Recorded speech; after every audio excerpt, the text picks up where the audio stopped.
మకర రాశి వారికి రాశ్యాధిపతి అయినటువంటి శని ద్వితీయ స్థానంలో స్వక్షేత్రంలో సంచారం చేస్తూ వక్రించుట కారణంగా ఆర్థిక పరమైనటువంటి లావాదేవీల విషయంలో ఇబ్బందులు తలెత్తే అవకాశం కలదు. గృహవస్తు వాహన మూలకమైనటువంటి విషయాల్లో ఖర్చులు ఉండగలవు. జీవిత భాగస్వామి యొక్క సహకారం లభించును.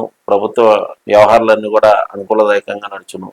ఈ రాశివారు ఈ వారం చేయవలసినటువంటి ఆరాధన విషయానికి వచ్చినట్లయితే వీరు ప్రదోషకాలంలో శివాలయ దర్శనం చేయడం మంచిది.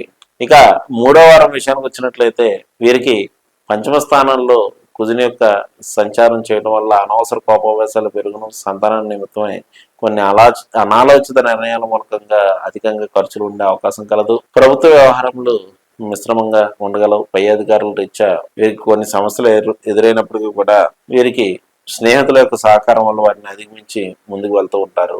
ఈ వారం ఈ రాశి వారు చేయవలసినటువంటి ఆరాధన విషయానికి వచ్చినట్లయితే సీతారామ లక్ష్మణ ఆంజనేయ స్వామి వారి యొక్క ఆరాధన చేసుకున్నట్లయితే మంచిది. ఇక నాలుగో వారం విషయానికి వచ్చినట్లయితే వీరికి అష్టమ స్థానంలో బుధుని యొక్క సంచారం నడుస్తూ సప్తమంలో రవిశుక్రుల యొక్క సంచారం వల్ల జీవిత భాగస్వామి యొక్క ఆరోగ్య విషయంలో శ్రద్ధ వహించవలసి ఉండను. అనవసర కోపావేశాలు పెరుగలవు. అలాగే దూర ప్రాంత ప్రయాణాలు చేసినప్పుడు జాగ్రత్త అవసరం.